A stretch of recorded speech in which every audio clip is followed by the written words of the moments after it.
Yep, the fan outrage over the Rings of Power did not take long. I think it was maybe zero point 0.3 seconds after those photos came out in that Vanity Fair article.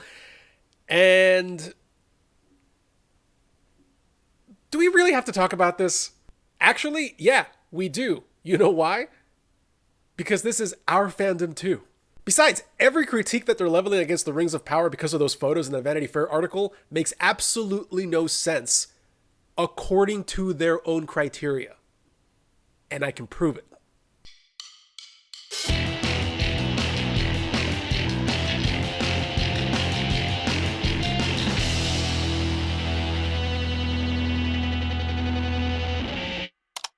So, 2 years ago, they started filming The Rings of Power, a prequel series based on the Lord of the Rings franchise. Now, obviously there was a delay because of, pandemic, but shooting continued somewhat. And now we have our first look at the series. Vanity Fair had an article where they talked with the showrunners, and they released some photos of some of the characters that were going to be in there. There was also a release of some character posters, and as of this recording, the trailer premiered, I think, yesterday or 2 days ago. And it did not take long for fans to express their outrage that this was going to be just another SJW woke fest that was going to tank and was going to desecrate Tolkien's grave and had absolutely no respect for the franchise. I mean, they were angry. Now, I'm calling them fans because I don't think they actually are. Because if you listen to the arguments they're putting forth as to why they're already so enraged at this show, why they think it's going to tank, and why it is such a desecration of Tolkien's work, none of them actually make sense. So let's look at a couple of these videos that came out and let's hear them explain their reasoning. First up, we have Heelvsbabyface. There was very much an underlying narrative that if you criticize any of this, you're a racist and you're a misogynist. Now, get ready for this to be a running theme with a lot of these guys. If you criticize the show, you're automatically racist. No, that's not it. In fact, this is one of the defense mechanisms they're going to keep bringing up. If you dare criticize the show, you're racist. I'm going to show you why that's not the case. So it was very interesting, without going too much into it. It was interesting to kind of see how they did turn Galadriel into a warrior queen instead of what she had been written as. Why? You could only imagine because they wanted strong women in the show. Now, does that make me a misogynist? Of course it doesn't make me a misogynist. It just set me down this pathway of really just trying to pull at the threads. Interesting. Your first thought upon seeing a strong female character is, how can I pull this apart? But when you're dealing with fantasy universes, it doesn't matter that they're fantasy, in as much as it doesn't matter that there might be races on their worlds that we don't have, elves, etc.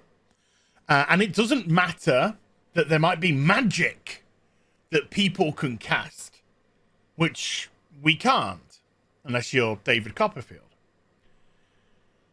But these fantasy worlds still have to have very strong and stringent rules. Why? Because the fantasy element of them takes us up in the clouds. Whereas if we're to believe and relate to what's going on with the struggles of the people, then we need to be tethered to the world. Rules. Okay, I've actually talked about this on the channel before. If your universe sets up certain rules, certain guidelines for how things work, you need to adhere to them. So in that respect, I agree with him. Now, of course, when you do something in a fantasy element, it tends to be set in what we would deem the past, where technology hasn't risen to the heights that it is here. People in Lord of the Rings don't go back to their houses and turn on their television sets. No. Now, these are very simple times with simple technology, and it's those simple times and that simple technology that allows the wondrous things, the magic, the mystery, to seem even more wow. I'm just going to say that he's obviously never heard of urban fantasy. They try and set them in periods of time that we would relate to today. And it tends to be a medieval time. And for a lot of it, they tend to set a lot of them in sort of like a European time. And so they base their rules around what European middle-aged world would be like. And the reason why I'm going deep into this, of course, is because when you have a fantasy setting that introduces people of different ethnicities, whether they be black, Asian, etc., etc., if it doesn't fit with the rules of that universe that have been established, and Tolkien established them very much so, then it takes you out of it. Why does it take you out of it? Because you know that the people who are running the show are inserting their own identity politics into it, as opposed to respecting the actual lore. You hear that? It's the lore. We're breaking the rules. The lore says one thing and the show is doing another. Okay? Let's actually, you know what? Let's start keeping a tally of the complaints here. Okay, so lore. That's going to be a big one. And why does it take somebody like me out of it? Does it take me out of it because I'm like, oh my God, black people? This might come as a surprise to you, but I see black people very often in a modern day society. But when I see the casting here, do I think, oh, get those black people out of there? No, I'm thinking to myself, the showrunners, they couldn't help but insert their modern day politics into the fantasy universe. Oddly enough, get those black people out of there is the whole point of this rant. It's also kind of weird that he thinks that Tolkien didn't insert his modern day politics and his modern day views into the work, even though it's set in medieval times, as he likes to call them. That's not entirely what he said, but yeah, it's the deep past. But you think that Tolkien wasn't influenced by the events of his time?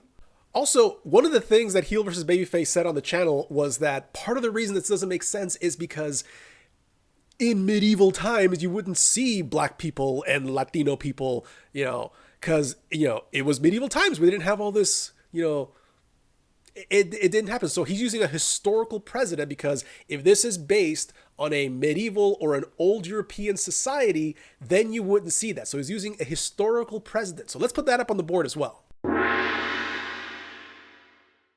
He then goes on a really weird rant where he kind of brings in The Witcher and talks about how it's so weird that people are prejudiced against The Witcher, but there's all these other races that are being treated equally, and women are equal, and it doesn't make sense. And then they take her into an inn, which has a nice, diverse range of people sat down there.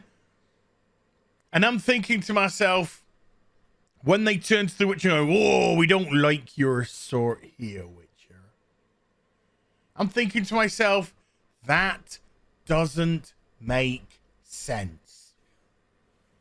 How can you live in a backward village in medieval Poland, but you respect your women as equals, and you have people of diverse colors in your inn, drinking your ale, eating your food, sleeping in your beds, and then when the Witcher comes in,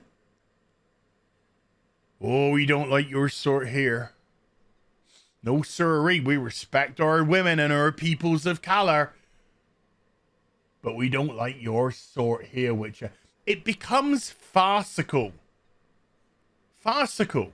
Which ties into something else that he and a bunch of these other guys seem to think, that if you are a racist, that means that you are a foaming at the mouth, cross-burning Klansman. That's a racist. They can't be racist because when they see black people on the street, they don't immediately assault them. That's not how that works. That's not how racism works. That's not how prejudices work, as I'll show you in a minute. These people have to rely on hyperbolic language because they try to scare you away from actually pulling on those threads that I mentioned earlier, from actually criticizing what they're doing. Because you are in essence saying, we are above the source material. We are above Tolkien. Tolkien was about unity. So we're going to take that language of unity and turn it into identity politics. No. No one said that we're above Tolkien. Absolutely nobody. That is found nowhere in the Vanity Fair article, and I read it several times. What they're doing is adding to and adapting. They're not claiming to create something greater than Tolkien. So there we go, folks. This looks like it's going to be a mitigated disaster because the showrunners can't see past their own politics and they're tackling one of the most beloved franchises of all time. Also very odd that you think they can't see past their own politics when, as I'll show you in a minute, you can't see past your own politics. And it's also interesting that you can claim that a show will be an absolute disaster based on a couple of photos and some relatively vague plot elements. I mean, your first reaction was, why is Warrior Galadriel wrong? So that was Heelvsbabyface. Now let's go ahead and take a look at Mr. H, who decides to go a slightly different route and appeal to purity. And yeah, there is a double meaning in that. And the thing is, if you're not going to respect the source material and the person that wrote it, don't even bother. Like, just stop. Just stop. Okay, there it is again. The lore. Fan site began, I read the Vanity Fair article, and there's a lot of red flags. My first thoughts follow. The first red flag is the inclusion of hobbits, right? In the form of Harfoots in the series. Now, that's important, okay? Because Amazon, but really does it feel like Middle-earth if you don't have hobbits or something like hobbits in it? Tolkien, direct quote. But there, I fear, no hobbits. But there are, I fear, no hobbits in the Silmarillion. I mean, it's pretty direct. There's a reason for it. Like, the amazing writer that is Tolkien did it for a reason. Okay, they're absolutely right. There were no hobbits in the Silmarillion. But they existed. They even specifically say that they know they weren't part of these major events, which is why the Hobbit characters are going to be, those two guys who are observing things but are not actually directly involved in a lot of things. Like, the article specifically addresses that. And the whole quote is, the material is sometimes scary and sometimes very intense, sometimes quite political, sometimes quite sophisticated, but it's also heartwarming and life-affirming and optimistic. It's about friendship and it's about brotherhood and underdogs overcoming great darkness. And then again, Tolkien would say, in the Silmarillion, or history of the Three Jewels, there is little fun or earthiness, but mostly grief and disaster. It's not supposed to be fun. I know that's not what they meant, but are they implying that an adaptation of these stories should not be fun? The One Ring would then say, it felt only natural to us that an adaptation of Tolkien's work would reflect what the world actually looks like. Tolkien. I was from early days grieved by the poverty of my own beloved country. I had no stories of it. It had no stories of its own, bound up with its tongue and soil, not of the quality that I sought and found as an ingredient in legends of other lands. This is the thing which, people have a massive issue with is with the races. Well, firstly, riddle me this, mofo. How are you going to have a black dwarf? They live underground. Like, come on. There is a reason. Also, where was the beard? Where was the beard on that dwarf? There is a reason for this. Well, by that logic, there are no black dwarfs because they live underground. Then shouldn't dwarfs be albinos? I mean, if you want to take that argument to its logical conclusion, shouldn't dwarves be albino and possibly blind? Of executive producer Lindsay Weber, she would later elaborate, telling Vanity Fair, Tolkien is for everyone. His stories are about his fictional races doing their best work when they leave the isolation of their own cultures and come together. Sure, Tolkien is it for everyone. Doesn't mean everyone needs to be in it. Like, are you stupid? Why do you need... Why? And for everyone that's like, oh, well, it's just fictional, it's just fantasy. So's Black Bloody Panther. Can we just change him now? Can we have some white people in Wakanda? No, of course not. Because it doesn't work that way, does it? Oh dear God, are we seriously going to do the let's cast a white guy as Black Panther? The reason you can't do that is because Black Panther is specifically Native African. Wakanda is a place that has been cut off from colonization. They were never invaded. That's the whole point, that they are Native Africans. To cast a white guy in the role would make as much sense as casting Emma Stone as Rosa Parks. That character and the story associated with her is because she is of a very specific race. It's the same reason you couldn't cast the black guy as David Duke, because his story has very much to do with him being white. The site then pummeled the show for compressing the show into a single point of time. The characterization of Elrond, the introduction of a forbidden romance, and the fact that the showrunners are J.J. Abrams' acolytes. Vanity Fair noted in their article, Payne and McKay have compressed events into a single point in time. The showrunners justified this decision, stating, if you are true to the exact letter of the law, you are going to be telling a story in which your human characters are dying off every season because they're jumping 200 years in time, and then you're not meeting really big important canon characters until season 4. So what's wrong with that? What's wrong with that? Again, lore! We're just going to have to start adding check marks to that. Who are these people that feel so threatened or disgusted by the idea that an elf is black or Latino or Asian? It's not disgusted, and it's not threatened. It's just, hey, there's a reason why this is this. Why are you changing it? That's the argument from people. And if you can't justify the change, then we know you're doing it for tokenization, and that's the thing. There is no actual justification. You're doing it to tokenize. That's all. That's just how it is. Because if you're going to be true to it, you be true to it. If you're going to change and divert it, then you should have a reason. And if you don't have a reason other than multicultural, bruh, then there is nothing wrong with having multicultural, diversity and, different races and stuff. There is actually, that's fine. No one cares, right? Britain's a very diverse place. But remember, this is based on something. So you stick to it, or you have a justifiable reason, or people have the right to call you out that you're just tokenizing people. Oh, we actually can justify the change. We want to create a story and a world that has appeal to as many people as possible, because one of the major themes in the story is people coming together to fight evil.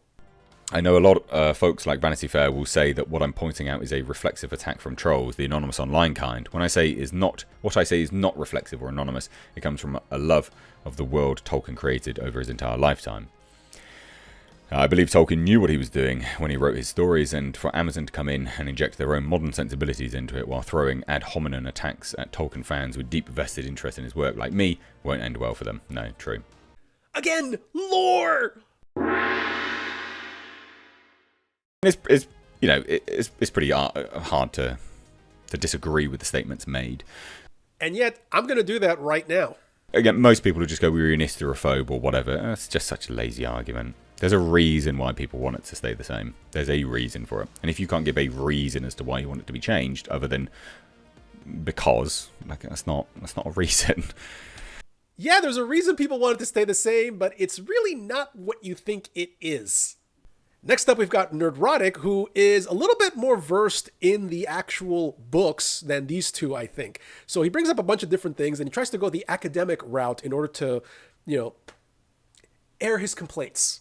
Deny a couple of our concerns, but I'll just say up front about the inclusivity and diversity that's going to be used against us, weaponized against fans who just want the people who are adapting J.R.R. Tolkien's work to be, as Tom Shippey says, as Tolkienian as possible, to respect the lore. But instead, we're going to be racist and white supremacists by saying, hey, this doesn't look like the thing that we love. Now, interesting, he is claiming here that these efforts at diversity in the show are part of an attack against the fandom. Odd, but okay, let's do that. And it's so groundbreaking to take an established female character who is the ultimate in femininity and turn her into a dude. It's at this point that I would like to point out that Tolkien's elves are fairly androgynous, so Of course, many have tried to capture that same audience, and few have survived or thrived. You want to know why? Well, it's that word immersive. You can't have immersive fantasy when you're trying to, as the showrunners state, reflect today's world. You know, I actually teach English and literature and composition, and having a fantasy world where you can see your world and you know people like you in it is literally how you create an immersive world. It's the complete opposite of what he just said. Our other major concern was respecting the lore. Well, obviously, they're deviating quite a bit from that.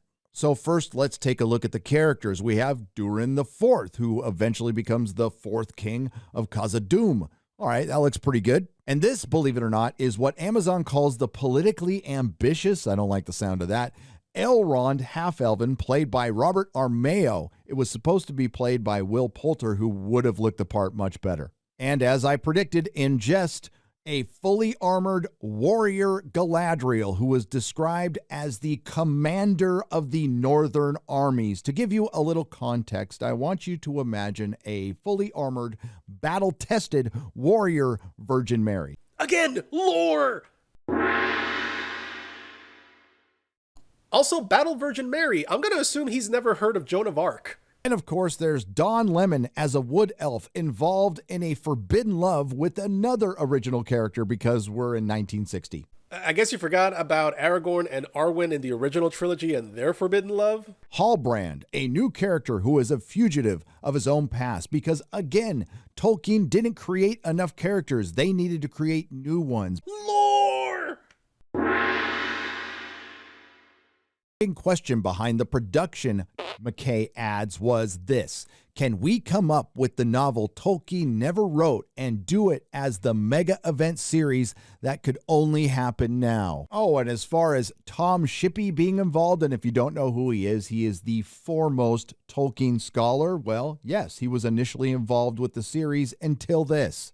Tom Shippey gave an apparently unsanctioned interview to a German fan site that July, opining on what the show can and cannot explore. Not long after that, Shippey was no longer involved with the series. You're not going to endear yourself to a lot of Tolkien fans when you do Tom Shippey dirty. Yeah, they fired the scholar because he violated a non-discretion agreement.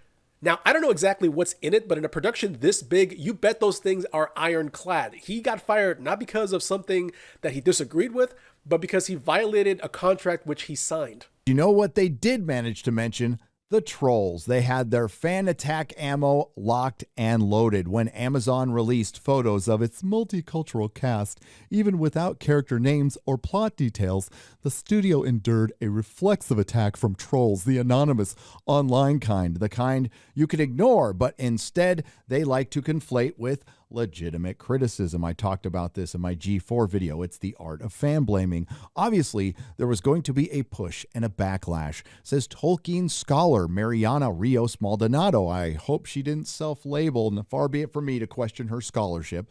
But the question is, from whom? Who are these people that feel so threatened or disgusted by the idea that an elf is black or Latino or Asian? No one's threatened or disgusted by it. Why are you threatened and disgusted by respecting the lore? No, you're conflating yourself with being a representative of the entire fandom. The trolls do not represent all the fans. This is such a blatantly wrong thing that they are all saying, that the fans are outraged. No, some fans are outraged. There's a lot of us that are waiting for this thing, cautiously optimistic. We want it to be good. We like the things that we're seeing so far, so they don't represent all of us. Also, I like how he flippantly dismisses this new Tolkien scholar, just like, oh, I hope she didn't give herself that title, when a 5-second Google search will show you that, yeah, she is a legitimate Tolkien scholar. Maybe you could have used, I don't know, the race of men, which you yourself noted that Tolkien accounted for. Yeah, you're right. The race of man comes in all colors and flavors. And yet the elves, there's only one type that is explicitly mentioned as having fair skin. Christopher Tolkien himself actually made that statement, by the way. That's not just me saying it. He himself has said that the way that the writings were intended to be published, there was actually an error, and what was intended was that the description of fair-skinned applied only to a specific type of elf. And as far as that term accessibility goes, well, this article does address that. We're going to replace the word anime with Lord of the Rings. Put simply, if you are a current Lord of the Rings fan, there is no one gatekeeping you from acquiring various Lord of the Rings works and enjoying them as a hobby. You don't need to befriend the higher-ups at the Tolkien Society. You can just buy it and watch it or read it or listen to it whenever you want. You see, fans love to share stuff, and they hate it when the things that they loved are stepped on, distorted, perverted, or subverted. This means it's not in the interest of fans to limit access to what they care about. And if they are genuinely curious about a hobby, then fans almost always tend to offer their help and insight. This is true. Saw that for 10 years at my comic shop. However, when you see someone online or even in the real world accuse a fan of gatekeeping, it's more likely the said accuser is not interested at all in that hobby, usually an activist, and is actually a power-hungry would-be dictator activist that wants to rule said fandom with an iron fist. Ah, yes, gatekeeping. We're not trying to keep people out of the fandom. Anybody can be a fan. So let's look at the next guy. This is Ryan Kinnel. I have no idea if I'm mispronouncing his last name, but whatever. Let's see what he has to say. Before we've even seen one moment of footage from Amazon's Lord of the Rings, Rings of Power series, so many fans already know that it's going to be a disaster, that they're going to do everything they can to destroy the legacy and the lore of Tolkien and Lord of the Rings. Again, based on a few images, we know it's going to suck. Cool, dude. They're not actual fans. No, the actual fans can tell when you're moving away from the lore, when you're doing things that are completely contrary to the universe that Tolkien set up. So it did not take long for people to recognize what happened. And of course, it's this: Lord of the Rings fans being called racist, sexist, bigots. Lore! Lord of the Rings has always been for everyone. That doesn't mean that the people that are described in the book look like everyone. Like hobbits are short people with massive hairy feet, like massive hairy feet, right? It's not set in the real world. It is set in a fantasy story, but it's a story that was crafted by Tolkien to take myths and things like this and legends from different cultures, specifically European cultures. That's how he crafted this. Are they? Because like I mentioned before, the books are never clear on what dwarven skin looks like, and only one type of elf is described as being fair. Some of the main characters in the original trilogy should actually have been a lot more tanned than they were because of what they did as well. The books describe them as such. If someone doesn't like it, if someone doesn't like the fact that you have a female dwarf that doesn't have a beard, contrary to lore, and is black, contrary to lore, that they might have a problem and realize that you are destroying this in the name of diversity and inclusion. And what I loved to see was one fan site that's actually standing up for real fans. Ah, yes, the real fan argument. You're not a real fan if you don't meet this criteria. Interesting. Now, he goes ahead and actually brings up a lot of the stuff that was brought up in the last video. So I'm not going to rehash it. It's just, again, looking at the tweets from theonering.com. But then he goes into a kind of a weird little tangent. And then points out something that this is so clear and obvious to anyone. Elrond, the Herald of Gil-galad, who fought in the last alliance, is now a canny architect. Galadriel, who never fought in the War of Wrath or Last Alliance, is now a commander of armies. It's the woke rewriting of Tolkien into beta males and alpha females. Real fans are tearing this apart. And what I mean by real fans, I mean people who have a knowledge of the work, right? You know, you can be a fan if you just saw a Lord of the Rings movie and you're a fan of that, and all of a sudden you're interested in this. Well, when I'm saying real fans, I'm talking about people who actually care about this, actually care about what Tolkien wrote, care about all of what he wrote, not just picking and choosing, which is what these people are doing and trying to spin his words. Ah, yes, cucks and beta males. Nice alt-right language there, dude. We'll get back to that in a minute. So let's go on and check the next guy. Yep, he had to make an appearance. Here's the quartering. And you know, if you have any concerns or criticisms for this show, just be ready for everyone to reduce it down to you being racist. You can even look at my quote tweets. All I said was, Amazon released their first look of Lord of the Rings show. Quite the reimagining. I'm sorry, I didn't do that right. Reimagining. Coming our way. That's what I said, right? Look at the quote tweets already. I want to put the quarter in an ankle lock until he says the N-word. Why are they black? Must be wokeism, I mean, this is what the left is going to do?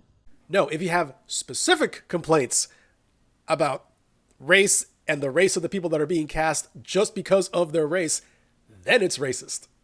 There's absolutely nothing about having a more diverse cast that inherently makes a show worse. But let's not pretend like this isn't exactly what it is, right? It's somebody filling a diversity quota. You know, I can't imagine a lot of black dwarves. Very telling that you're assuming that these people were cast solely to fill a quota and not because of character or their own ability. You know, it's kind of like how when you see, say, a black doctor, you automatically assume, hey, he must have gotten through affirmative action. He didn't really earn it. I'm saying you, but not him specifically. I don't know if he's ever actually said that. By the way, this is the vlogging equivalent of I'm not a racist, but... Also, your inability to imagine a black dwarf is more about your own lack of imagination and other preconceptions than it is about the work itself. And exactly why would there be black dwarves? They live underground. See the albino comment earlier. We have basically only pictures of chicks. There's like one picture or two pictures of like dudes. This dude looks like a chick. This guy actually looks like a strong dude. The Quartering has a really weird obsession with women in fiction, like strong women especially, and I would like to point out that those photos included a lot of guys. Like, more than half. If they want more diversity, then they can do a series about the Blue Wizards. There's almost no lore on them. Plenty of room to innovate, but no, they had to F with settled lore. 900 likes. Rip Lord of the Rings. Thanks for nothing. Tolkien would not have approved. Real dwarven princesses. Yeah, they had beards, right? Lore! Sure, you can take the lowest common denominator and think my criticism is simply black people, which it isn't, because there's not only black people in this. Here's a white lady, and then Don Lemon, the archer there. Yeah, that white lady is actually Iranian. That is Nazanin Boniadi, and I'm very sorry if I mispronounced her name. You can have a black elf, sure, but you've got to explain it. Probably. That's the thing. Like, these showrunners are so damn lazy that, like, okay, explain to me why. Give them an interesting backstory. How they ended up that way. Why is there a black dwarf? Where did she come from? Who are her people? Is she the only one? Are there other groups of them? Where are they from? They can pull this off if they do that. Interesting. The black dwarf has to explain herself. Why are you here? I need to know why you are here. Nobody else, though. Nobody else, you know, if they're dressed differently or anything like that, no, we're going to skip right over that. But the black dwarf has to explain herself. Like, just in general, all these guys are getting really twisted up about a black dwarf and a brown elf, have no problem with the fact that in this world, humans come in a rainbow of colors, but it stretches the imagination and their willing suspension of disbelief to think that something similar might apply to the fantasy races in this setting. So there you go. We've got actually a couple of things to look at here. Now, the biggest one seems to be the lore, but there's also the fact of, you know, historical accuracy. You know, if we're going for a medieval fantasy setting or medieval-like or based on medieval England and Europe, we can't have this sort of thing, right? So what did the characters actually look like in the books? Well, I already said there's nothing that explicitly says that elves and dwarves only come in one skin tone. According to Christopher Tolkien, the passage which describes certain elves as fair is only actually applying to one specific type of elf. And there's nothing that says that the dwarves have to be Caucasian either. So some of these guys went off and said that, oh, if you want to adapt Lord of the Rings and you want to do new stuff, just add to it, but don't contradict the lore. This doesn't contradict the lore, not at all. And as for a historical precedent of, oh, this is medieval times, so there's not going to be, you know, people of color. Yeah, there were. At one point in medieval London, 5% of the population was black. There were African Christians who traveled to Europe and England as part of the Crusades.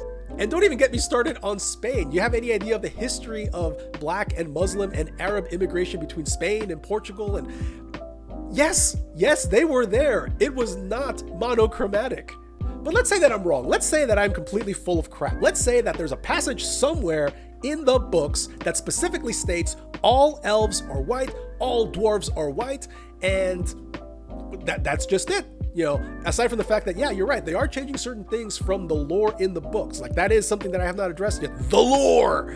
Because they do change certain characters, like Galadriel and Elrond. Looks like they're compressing also, the story from the Silmarillion into what could be a couple of years as opposed to centuries. You all are right in that regard. They are ignoring some of the lore, some very important parts of it. So let's pretend that I'm wrong about everything else. I can't argue with the fact that they are ignoring the lore. However, if you are outraged over the Rings of Power ignoring lore, changing characters, and altering the way some of the races actually look based on what the books say, then you also have to admit that Peter Jackson's original trilogy is the same desecration, slap in the face to Tolkien, to the same extent that you're complaining at right now. Why? Because Tolkien's movies did everything these guys are complaining about, and yet I don't remember this kind of fan outcry. You don't believe me? You think it's just a couple of small changes like, oh, Boromir's supposed to be a brunette, but we made him blonde because we cast Sean Bean? No. Characters and situations are fundamentally different in the movies compared to the books. Let's have a quick recap of just some of my favorite ones.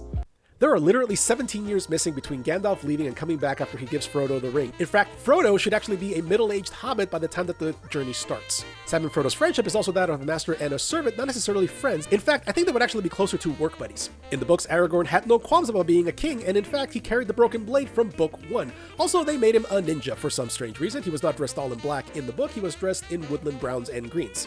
The reason he decided to become a king was because he wanted to marry Arwen and he needed Elrond's permission. In the movies, however, he did it not for Arwen, but for his people. Gimli, Pippin, and Merry are not comic relief in the books. These guys were complaining about new characters getting added. Oh, Lurtz the Uruk-hai, the guy who actually turns Boromir into a pincushion, is a unique character to the movies, and the fact that the orcs are hatched in pods is contrary to what is explicitly stated in the books. Gandalf is quite literally an angel given human form, a wise creature, and not a bumbling or panicky wizard. The is it secret, is it safe scene does not appear like that in the books. There were no elves at Helm's Deep. None at all. The only one was Legolas. In fact, the idea goes against what Tolkien was writing about, the idea of the elves fading from the world. Also, Legolas only ever used a bow and a small knife. Hey, that iconic Eye of Sauron? Yeah, he actually had physical form in the books. The Eye of Sauron is a complete movie fabrication. And of course, we can't ignore the biggest change. I mean, these guys keep going on about, where's the beard on the dwarf woman? Well, in that case, I'm sure they are equally upset and equally just seething at what Peter Jackson and the movies did to the elves. You know, the big change. The big change. How Jackson's elves are different from Tolkien's elves. You know? Tolkien's elves don't have pointed ears.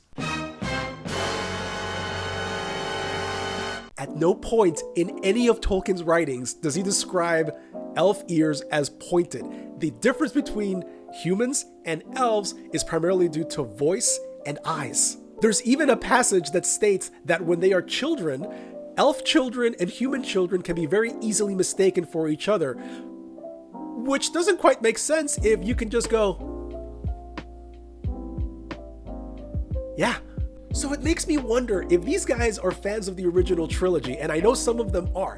If they are fans of that movie series and they're perfectly fine with all of these changes, they might nitpick them, but do they call the movies an abomination? Do they call them, a desecration of Tolkien's work? Because all of these are very severe changes.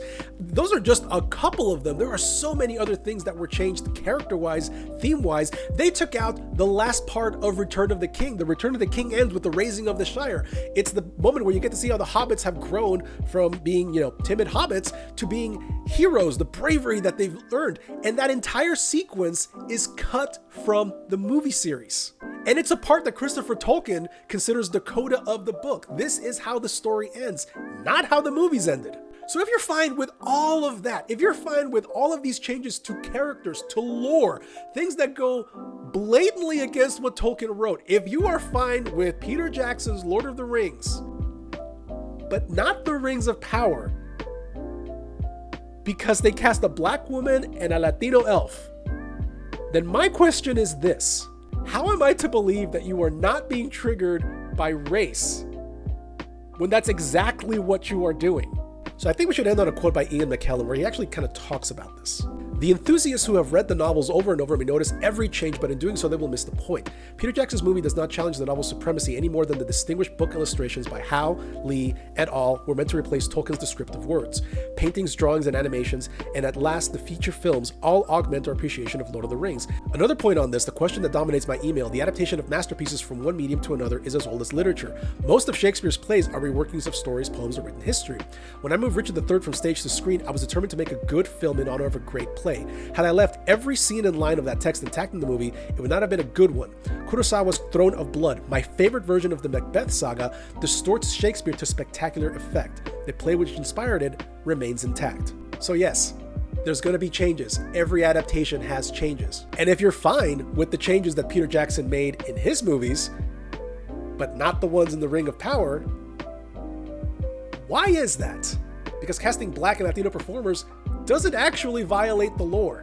Because there is even a historical precedent in the Middle Ages and before for black and even Middle Eastern people being in Europe, in England, and in London. And if you want to be a purist and say, hey, I just want it to be like Tolkien wrote it, okay, but apply that standard consistently. Please release the video where you also lament that Peter Jackson ruined the Lord of the Rings trilogy, that they are a crime against Tolkien because they change characters, themes, and events and go against the lore of the books. Top dollar, they never do.